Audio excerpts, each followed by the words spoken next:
नमस्कार. मनाचे श्लोक या मालिकेतील हा 15वा भाग. मागच्या आपण 61व्या श्लोकापर्यंत आलो. आता 62व्या श्लोकाची सुरुवात करू. श्लोक क्रमांक 62. नियध्यास तो सर्व तुटोनी गेला, बळे अंतरे शोक संताप ठेला, सुखानंद आनंद भेदे बुडाला, मनी निश्चयो सर्व खेदे बुडाला. साधक मतमतांच्या गुन्ह्यात सापडला किंवा शुष्क आणि बाष्कळ वादविवाद गुंतून पडला तर त्याची कशी दारुण अवस्था होते याचे वर्णन समर्थांनी या श्लोकात केले आहे. काही लोकांना सारखा वाद करायची सवय असते, तर काही लोकांना कधीही पक्का निश्चय होत नाही. पहिल्या प्रकारामध्ये त्या माणसाची बुद्धी वाकड्या मार्गे जाऊन वाया जाते. दुसऱ्या प्रकारात तो विविध मतांच्या प्रवाहात सापडतो आणि त्यामुळे तो स्वतः काहीच निर्णय होऊ शकत नाही. मग त्याची प्रगती होण्यासाठी तो आहे त्या जागीच अडकून पडतो. निष्कारण वाद केल्याने आपले मन त्या वादातच घुटमळत राहते. त्यामुळे प्रथम जो तोटा होतो तो हा की मनाला लावलेले भगवत चिंतनाचे वळण तुटून जाते.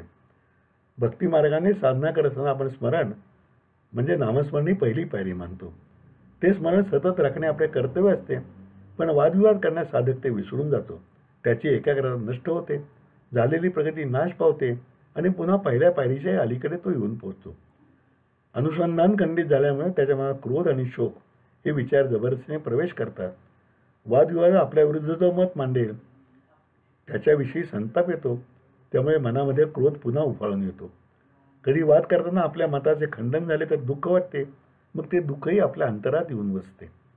अशा रीतीने साधना करताना ज्या विकारावर विजय मिळवण्याचा आपला प्रयत्न असतो त्यातील दोन विकारच पुन्हा मनात जबरदस्ती येऊन स्थानापन्न होतात. वादात आपण जसे गुंतत जाऊ तसे ते आपली पाळेमुळे हे विकार घट्ट करतात आणि त्या प्रमाणात आपली अधोगती सुद्धा. अद्वैत तत्त्वाने साधक सर्व भेद नष्ट करून स्वतःच ईश्वरी अंश आहे हे जागवण्याचा प्रयत्न करीत असतो. वादात गुरफटल्यामुळे त्याचा हा प्रयत्न विफल होतो. मन स्वरूपात स्थिर करण्यासाठी सुरू असलेली त्याची धडपड बंद पडते. परमस्वरूपाचे आणि आपले एकत्व साधले तरच आनंद प्राप्त होणार. पण या वादविवादामुळे मनात भेदाभेद वाढून साधक त्या आनंदाला पारखावतो. या सर्वाचा एकत्रित परिणाम म्हणून भगवंतांना स्थिरवण्याचा प्रयत्न करणारी त्याची बुद्धी पुन्हा मोकाट होते. समर्थ म्हणतात, सुखानंद आनंद भेदे बुडाला, मनी निश्चय सर्व खेदे बुडाला. म्हणून त्याचा परमेश्वर दृढनिश्चय नाश पावतो व भगवंताची श्रद्धा सुद्धा तो गमावून बसतो. या बुद्धीच्या बळावरती एक मी छोटी कविता केली, ती वाचतो. प्रज्ञा तरल गामिनी वाद वाद में डूबी जाए, प्रज्ञा तरल गामिनी वाद वाद में डूबी जाए, मन पंछी पीछे भागे छोड़े ध्यान चिंतन खोए, क्रोध अशांति स्वयं बुलाए सुख स्वयं का खुद ही खोए, छोड़ो वाद संवाद बनाओ स्व को अंदर ही पहचानो, छोड़ो वाद संवाद बनाओ स्व को अंदर ही पहचानो, आनंदी कहे भेद मिटा जा राम चरण में सिमट के आ जा. कवी करताना कधी नाव घेतले आनंदी म्हणून, ज्याला ते आपण म्हणतो ना की आपलं नाव शेवटच्या जन्माचं. छोड़ो वाद संवाद बनाओ स्व को अंदर ही पहचानो, आनंदी कहे भेद मिटा जा रामचरण में सिमट के आजा. जय जय रघुवीर समर्थ. श्लोक क्रमांक 63. घरी कामधेनु पुढे ताक मागे, हरिबोध सांडून वेवाद लागे, करी सार चिंता मनी काच खंडे, तया मागता देत आहे उदंडे. भगवंताच्या प्राप्तीचा आनंद मिळवण्याचा प्रयत्न करण्याऐवजी जो मनुष्य निव्वळ वादविवादाच्या मागे लागतो त्याचे वर्णन समर्थांनी या श्लोकात अतिशय दोन चपखल उदाहरण देऊन केले आहे. वास्तविक मुळातच मनुष्य जन्म लाभणे हेच भाग्याचे लक्षण आहे. कारण मनुष्यालाच फक्त सारासार विचार करण्याची बुद्धी आणि शक्ती आहे. त्यामुळे तो विचाराने स्वतः हित पाहून मनन विचार कृती करून ते हित साध्य करून घेण्याचा प्रयत्न करून घेऊ शकतो. हा विचार प्रत्येकाने केला आणि तसे वर्तन केले तरच मनुष्य जन्माला आल्याचे सार्थक होऊ शकेल. हा विचार करण्याची शक्ती म्हणजे बुद्धी महाप्रतापी आहे. ती जर योग्य मार्गाला लागली तर कल्याणकारी ठरते, पण जर अयोग्य मार्गाला लागली तर नुकसानच करेल. तिच्या साहाय्याने सारासार विचार करून ती भगवंताच्या ठिकाणी स्थिर केली तर आपले मन सुद्धा तेथेच जडेल. मग वृत्तीही भगवंताच्या ठिकाणी स्थिर होईल. त्या मागोमाग भक्तीच्या आणि दृढ श्रद्धेच्या योगाने मनुष्य उन्नती पाहून भगवंत चरणापर्यंत पोहोचू शकेल. पण हीच बुद्धी जर वाम मार्गाला लागली तर ती साधकाचा घात करेल. बुद्धीबरोबर साधक वादविवाद करण्याकडे वळला तर तो त्यातच गुंतून पडेल. म्हणून एकूण विश्वाच्या एकूण पसाऱ्यात विचार केला तर आपले ज्ञान नसे नगण्यच असते. न्यूटनसारखा श्रेष्ठ शास्त्रज्ञाला एकाने सांगितले की आपण फारच ज्ञानी आहात, तेव्हा तो अत्यंत विनम्रपणे म्हणाला की ज्ञानाच्या महासागराच्या काठावर पसरलेल्या असंख्य वाळूच्या कणापैकी एखाद्या कणा एवढेच माझे ज्ञान मर्यादित आहे. तेव्हा आपल्यासारख्या सामान्य माणसाने ज्ञानाचा टेंबा मिरवून मतमतांच्या गलबत सापडणे कितपत योग्य आहे? समर्थ म्हणतात की भगवंताचे ज्ञान प्राप्त झाल्यावर जो माणूस निष्फळ वादविवादात सापडतो त्याचे वागणे त्याच्याच अनहिताचे आहे. आपल्या घरात मागुती वस्तू देणारी कामधेनू असताना शेजाऱ्याकडे जाऊन ताक उसणं मागण्यासारखा हा प्रकार आहे. किंवा घरात आपल्या इच्छेप्रमाणे रत्ने आणि माणके मागितली तर तो देणारा चिंतामणी आहे, आणि त्या माणसाने त्याला जर काचेचे तुकडे मागितले तर काय होईल? चिंतामणी त्याला हवे तेवढे काचेचे तुकडे देईल, पण सर्व जगाच्या दृष्टीने त्याच्या वेडगळपणाचे हास्य होईल.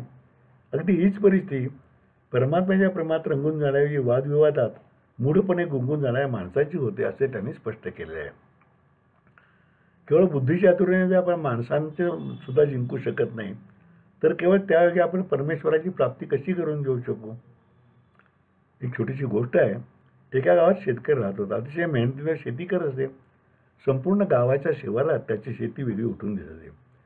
त्याच्या मनात आले की आपण परंपरागत जुन्या पद्धतीने शेती करतो, मुलाला चांगले शेतीचे शिक्षण देऊया, म्हणजे आधुनिक ज्ञानाने तो आणखी चांगली शेती करेल. मुलाला त्याने कृषी विद्यापीठात पाठवले. मुलगा शहरात गेला.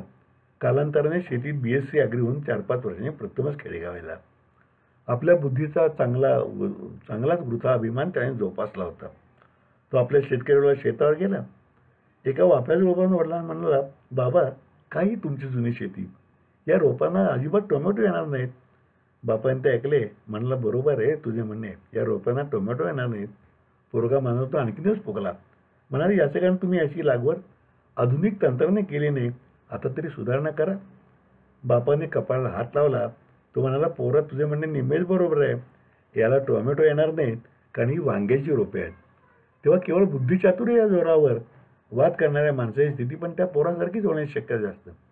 म्हणून समर्थ म्हणतात, बाष्कळ वादात अडकून पडण्याऐवजी साधकाने दृढनिश्चयाने भगवंताचे ज्ञान प्राप्त करून त्याची भक्ती करणे आवश्यक आहे.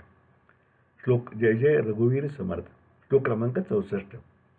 अति मूढत्या दृढ बुद्धी असेना, अति कामत्या रामचित्ती वसेना, अति लोभत्या क्षोभ होईल जाणा, अति विषयी सर्वदा धन्यवाना. प्रपंची माणसाला मार्गदर्शन करून त्याच्यामध्ये भगवंतासंबंधी जिज्ञासा निर्माण करून परमेश्वर प्राप्तीच्या मार्गाकडे त्याला नेण्यासाठी मनाला केला उपदेश, हेच मनाच्या श्लोकांचं उद्दिष्ट आहे. मागील 5-6 श्लोकामध्ये आपण माणसाने निष्फळ वादविवादाच्या भोवऱ्यात न अडकता आपली प्रगती करून घेतली पाहिजे याबद्दलचा समर्थांचा आग्रह पाहिला. या श्लोकात त्यांनी विकारांच्या अधीन झाल्यावर माणसाची काय दुःस्थिती होते याचे वर्णन केलेले आहे. विकार ज्या अर्थी परमेश्वराने निर्माण केले आहेत त्या अर्थी त्यांना मानवी जीवनात काही ना काही योग्य स्थान असणारच. उदाहरण द्यायचे झाले तर कामवासनेचे घेऊ. प्रपंच चालण्यासाठी, प्रयोत्पादनासाठी कामवासना राहणे आवश्यकच आहे, परंतु माणसाने तिच्या अंकित होता कामा नये, हाच नियम सर्वच विकारांना लागू होतो. थोडक्यात म्हणजे विकारांचा अतिरेक पूर्णपणे आणि निग्रहाने टाळला पाहिजे. ते जेवढे अगदी आवश्यक असतील तेवढेच आपल्या जीवनात येऊ दिले पाहिजे. आपल्याला रुचकर स्वयंपाक करायचा तर त्यास आपण आवश्यक तेवढेच मीठ घातले पाहिजे. त्याच्या योग्य वापराने भाजी चविष्ट होईल, पण जर मीठच भरपूर घातले तर सर्व भाजी सत्यानाश होईल. तीच गोष्ट जीवन आणि विकार यांच्या परस्पर संबंधाची आहे. ज्याच्या मनात कामवासना अतिरिक्त स्वरूप आहे त्याच्या मनात प्रभू रामचंद्र कसा वास करणार? त्याचे मन कायम विषयाच्या आनंदात रमणार असेल तर ते रामायाची चिंता आनंद मानणार नाही. तो सदा सर्व काळ वासनेतच गुरफटून राहील. तसेच जो अतिशय लोभी आहे तो कायम पैसा, अधिक संपत्ती हाच विचार करत बसणार. त्याला कितीही मिळाले तरी त्याची त्याहून अधिक ऐश्वर्य मिळवायची हाव कधीच संपणार नाही. तो कायम अतृप्त आणि असमाधानित राहणार आणि त्याचे मन सदैव अशांत आणि क्षोभितच राहणार. त्याला शांती आणि समाधानाचा लाभ कधी होऊ शकणार नाही. अशा तऱ्हेने ज्यांची बुद्धी कमी असते किंवा खरे म्हणजे ती विषयांच्या मोहजाळ्यात गुंतून जाण्यात काम करत नाही तेच खरे मंदबुद्धी होत. अशा अज्ञानी माणसांची बुद्धी कधीही रामपदी स्थिर होणार नाही. एखादे फुलपाखरू या फुलावरून त्या फुलावर सदैव फिरत राहते, तशी अस्थिर बुद्धी कायम एका वासनेवरून दुसऱ्या वासनाकडे अशी भटकत राहते. त्यामुळे ती भगवंत प्राप्तीच्या उद्दिष्टावर कधीही स्थिर होत नाही. थोडक्यात विषय किंवा विकारांचे योग्य महत्त्व न ओळखून त्यांना डोईजड करून घेणारा मनुष्य त्यांचाच गुलाम होऊन राहतो आणि म्हणून तो कायम अशांत, असमाधानी, लाचार राहतो. एका गावात मोठे शेडजी राहत होते. त्यांना वासुदेव आणि केशव ही 2 मुले होती. शेडजींचा मोठा व्यापार होता, दुकान होते. कालांतराने दोन्ही मुले मोठी झाली, दुकानदारी समर्थपणे पाहू लागली. त्यांनी व्यापाराला संपत्ती खूप मिळवली. शेडजी वयोमान झाल्याने घरीच असत. पुढे त्यांचे वय झाले आणि ते आजारी पडले. एकेची तब्येत जास्त बिघडली. पडवीतच त्यांचे अंथरूण होते. त्यांना घरघर लागली होती. दोन्ही सुना सेवा करत होत्या. शेडजींची जीव जड झाली. तोंडाने ते काहीतरी बोलत होते, पण शब्द नीट ऐकू येत नव्हते. त्यांचं अंथरूण पडवीतच घातलं तर मोकळे हवेत म्हणून. एका सुनेने कान दिला तर ते वाके असे क्षीण शब्द तिला ऐकू लागले. तिला वाटले शेडजी मुलांची आठवण काढत आहेत. तिने दुकानात निरोप दिला. दोन्ही मुले धावत पळत आली. वासुदेव आणि केशव शेडजींच्या उशाशी बसली. हातात हात घेऊन म्हणाली, बाबा आम्ही दोघेही, मी वासुदेव व हा केशव आलो आहोत. शेडजींनी त्यांना पाहिले. क्षीण हसले, पण तोंडाने वाके चालूच होते. मुलांना काही कळेना. त्यांनी जोरात विचारले, बाबा आम्ही दोघी आलो आहोत ना, आता वाकी कशाला?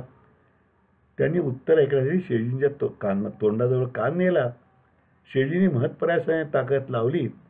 डावा हात कसा तरी उचलून चौकाकडे केला. तिथे वासरू केरसुणी खात होतं. ते म्हणाले, वाके वासरू केरसुणी खाते. तेवढे बांधा केरसुणी फुकट वाया चालली. मुलांनी कपाळाला हात लावला. विषयाच्या अति अधीन झाल्या माणसाची अशी स्थिती होते. तो कितीही मिळाले, कितीही भोगले तरी सदैव अतृप्त, लाचार आणि दैन्यवान राहतो. उलट ज्याची बुद्धी भगवंताची चिंता स्थिर झाली आहे असा भक्त प्रसंगी घरी बसला तरी सदैव संतुष्ट व समाधानात राहतो. जय जय रघुवीर समर्थ. श्लोक क्रमांक 65. नको दैन्यवाने जिने भक्ती उणे, अतिमूर्खत्या सर्वदा दुःख दोणे. धरी रे मना आदरे प्रीती रामी, नको वासना हेमधामी विरामी. ज्या माणसाच्या मनात ज्ञानाचा दिवा प्रज्वलित झाला नाही त्या माणसाच्या मनात अज्ञानाचा अंधकार कायम राहील. खरे ज्ञान परमात्म्याच्या भक्तीमधूनच जन्म पावते. ज्याच्या अंतःकरणात ही भक्ती नाही ते अज्ञानीत राहणार. ऐहिक ज्ञान प्रापंचिक गोष्टीबाबत उपयोगी ठरेल, परंतु त्याने मनाला शांती व समाधान प्राप्त होणार नाही. म्हणून ते ज्ञान हे पूर्ण ज्ञान नव्हे. परमेश्वरासंबंधी आस्तिक्य बुद्धी व त्याच्या प्राप्तीविषयी तळमळ ज्या ज्ञानाने उत्पन्न होईल तेच खरं ज्ञान होय. आणि असं ज्ञान प्राप्त करणे हे आपलं उद्दिष्ट असलं पाहिजे. भक्तीशिवाय जो मनुष्य राहील त्या माणसाचे जीवन कायम दैन्यवाने राहणारच. कदाचित ऐहिक सुखे त्यांना प्राप्त होतील, परंतु ती प्राप्त झालेली ती सुखे त्यांच्या दुःखाला कालांतराने कारणीभूत असतात. त्या क्षणी माणसाला हे पटत नाही, परंतु कालांतराने पटल्याशिवाय राहत नाही वस्तुस्थिती आहे. एखादी स्त्री दिसायला अतिशय सुस्वरूप आहे, त्यामुळे ते सर्वत्र कौतुकी होत असेल, परंतु तारुण्य हे चिरकाल टिकणारे नाही. कितीही काळजी घेतली तरी तारुण्य आणि सौंदर्य संपून जाणार आहे. अशा रूपगर्विते तारुण्य जेव्हा असेल तेव्हा रूपाबरोबर ते कौतुकी संपणारे आहे. संपत्ती, संतती, ऐश्वर, तारुण्य, सत्ता या सगळ्यापासून मिळणारे सुख तात्पुरतेच आहे. त्या सगळ्याला जर भक्ती जोड नसेल तर त्यापासून दैन्याशिवाय शेवटी काही शिल्लक राहणार नाही. समर्थ म्हणतात, नको दैन्यवाने जिने भक्ती उणे. म्हणून समर्थ मनाला बजावतात की मना कदापि भगवंताशिवाय मिळणाऱ्या आयुष्याला लाभ व इच्छा धरू नकोस. परमेश्वराशिवाय जर अगदी सोन्याचा राजवाडा मिळत असला तरी तो लोभ तू सोडून दे. हे मना, तुला इच्छा धरायची असेल तर भगवंताच्या प्राप्तीची इच्छा धर. अत्यंत एकाग्रतेने भगवंतावर प्रेम कर. अत्यंत आदराने रामनाम कंठी धारण कर. जगामध्ये एका भगवंत प्राप्तीशिवाय काही सत्य आणि चिरंतनशील नाही. भक्तीशिवाय जगलेले जीवन हे खरे जीवन नाही. ते दैन्यवाने म्हणजे दीनवाने बापुडे असेल. हेमधाम म्हणजे सोन्याच्या घराची आशा धरू नकोस. त्यामध्ये खरे चिरंतन सुख नाही. खरे सुख रामप्रभूच्या चरणसेवेत आहे. नको वासना हेमधामी विरामी असं म्हणतात समर्थ. तेव्हा ऐकायची आशा सोडून त्या राघव चरणाच्या प्राप्तीची आशा ठेव आणि त्यासाठी सहज नामस्मरण व एकाग्र भावाने व निष्ठेने भक्ती मार्गाची साधना कर. जय जय रघुवीर समर्थ. श्लोक क्रमांक 66. नवे सार संसार हा घोर आहे, मना सज्जना सत्य शोधून पाहे. जनी विष खाता पुढे सुख कैसे, करी रे मना ध्यान या राघवाचे. मागील श्लोकाप्रमाणे याही श्लोकात समर्थांनी प्रपंचाचा फोलपणा सांगितला. सामान्य माणसाला आपला रोजचा प्रपंच सर्व सुख आहे असे वाटते, त्यामुळे तो त्यातच रंगून जाऊन ऐहिक सुखे जास्तीत जास्त मिळवायचा प्रयत्न करतो. परंतु खरी वस्तूही पाहिजे असेल तर अगदी प्रपंची माणसाला त्रयस्थवृत्ती धारण करून जो सुखाचा म्हणून आपण मानतो तो प्रपंच प्रत्यक्षात काय आहे याचा शोध घेण्याचा प्रयत्न करावा. अशी तटस्थ दृष्टी ठेवून जर त्याने अभ्यास केला तर त्याच्याही असे लक्षात येईल की हा प्रपंच अनित्य, क्षणभंगूर आणि असार आहे. वरवर पाहता प्राप्त होणारी सुखे त्याला आनंददायक वाटतात, परंतु कालांतराने ती सुखेही नाश पावतात. आज जे सुखाचे वाटते तेच उद्या दुःखाचे कारण होते. आजचा जिवलग वाटणारा मित्र काही स्वार्थ समोर आल्यावर कट्टर वैरी होतो.